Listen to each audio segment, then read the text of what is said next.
बिस्मिल्लाहिर्रहमानिर्रहीम। अस्सलाम वालेकुम स्टूडेंट्स, उम्मीद करता हूँ कि आप ठीक होंगे। आज हम एक्सरसाइज 4.2 का क्वेश्चन नंबर 2 और उसका पार्ट नंबर 4 सॉल्व करेंगे। क्वेश्चन नंबर 2 है factorise each of the following expressions. हमें एक एक्सप्रेशन दी गई है 3x² + 5x + 3 into 3x² + 5x + 5 - 3। हमने इसके फैक्टर बनाने हैं। ये दो फैक्टर तो बने हुए हैं लेकिन -3 लिखा हुआ है आगे, इस वजह से हमें इसके फैक्टर दोबारा बनाने पड़ेंगे जिसके अंदर कोई माइनस या प्लस वाला साइन ना हो और अलहदा से कोई टर्म ना लिखी हो। फैक्टर की शेप में यानी कि मल्टीपल शेप में वैल्यूज़ होनी चाहिए। तो पिछले क्वेश्चन की तरह यहाँ पे पहले से ये अरेंज हुआ है कि ये जो चीज़ है ये चीज़ आपस में इक्वल है। जब इक्वल हो तो हमने इसे पुट करना है कि इसके इक्वल y के। तो सबसे पहले हम क्वेश्चन को नीचे दोबारा लिख लेते हैं। 3x² + 5x + 3x² + 5x + 5 - 3, यानी इसको और इसको हम पुट करेंगे। हम करेंगे लेट y = 3x² + 5x। हम फ़र्ज़ किया है हमने कि y इसके इक्वल है, तो यहाँ पे हम पुट करेंगे।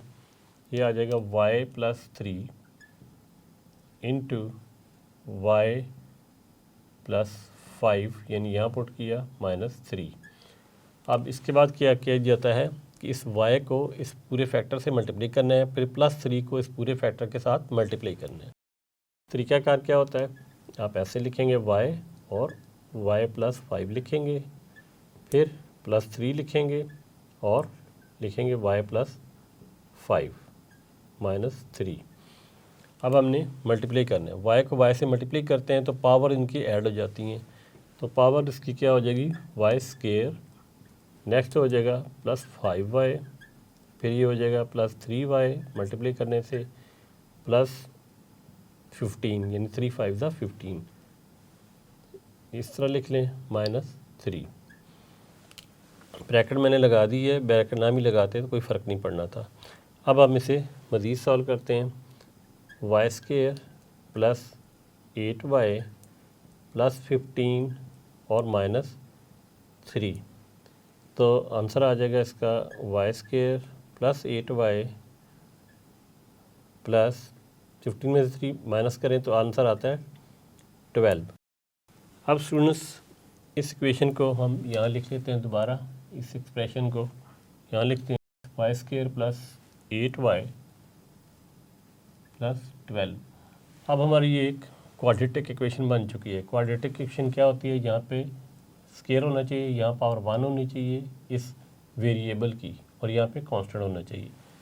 इसको सॉल्व करने का तरीका क्या होता है, मिड टर्म ब्रेकिंग। ये दरमियान में टर्म है, इसे ब्रेक करना है, इसकी 2 टर्म बनानी है। तरीका क्या होता है, तरीकाकार ये होता है कि इस टर्म को इस टर्म से मल्टीप्लाई करना है। जब मल्टीप्लाई करते हैं तो यहाँ पे मैं लिख लेता हूँ, तो ये आ जाएगा y² × 12, तो आंसर आ जाएगा 12y²। अब आपने 12 के ऐसे 2 फैक्टर बनाने हैं, जिन्हें ऐड किया जाए तो 8 बने और जिन्हें मल्टीप्लाई किया जाए तो 12 बने। तो किस तरह फैक्टर बनाते हैं, 12 लिखेंगे और सबसे छोटे प्राइम फैक्टर से इसे डिवाइड करते हैं। 2 6 = 12। अब देखना होता है ये और ये जो है इनको कोई ऐसे तरीके से सॉल्व करें तो क्या 8 बनता है, बिल्कुल बनता है। 6 और 2 को ऐड करें तो 8 बनता है।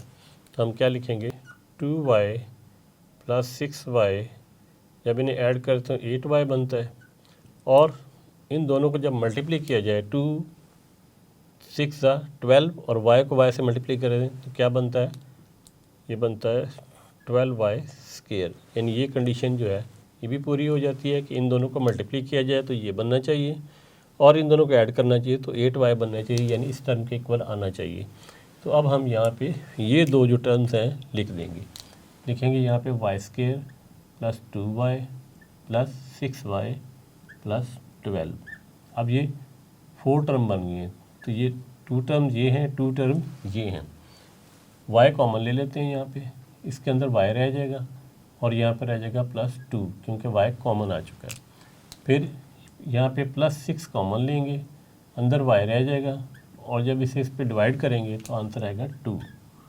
अब ये फैक्टर और ये फैक्टर हमारा सेम होना चाहिए, तब ये क्वेश्चन ठीक होता है। तो इसको अब कॉमन लेंगे, y+2 कॉमन आ गया, ये कॉमन आ चुका है, अंदर y रह जाएगा, ये वाला y, और ये कॉमन आ चुका है, अंदर +6 रह जाएगा। अब हमारे पास दो फैक्टर आ चुके हैं, y+2 इंटू y+6। तो अब स्टूडेंट्स हमने क्या करना है, इस y की एक्चुअल वैल्यू लिखनी है, वो क्या है 3x² + 5x। तो यहाँ y की जगह लिखेंगे 3x² + 5x और +2 वैसे ही है। नेक्स्ट है, इस y की जगह लिखेंगे 3x² + 5x + 6। अब यहाँ तक ये टर्म तो दोनों सेम है, लेकिन यहाँ पे +2 है, यहाँ पे +6 है, तो इनको हम इकट्ठा नहीं कर सकते, इसलिए यही हमारा आंसर है। तो स्टूडेंट्स क्वेश्चन नंबर 2 का ये पार्ट नंबर 4 था। नेक्स्ट लेसन में हम इसका पार्ट नंबर 5 सॉल्व करेंगे। तब तक के लिए अल्लाह हाफ़िज़।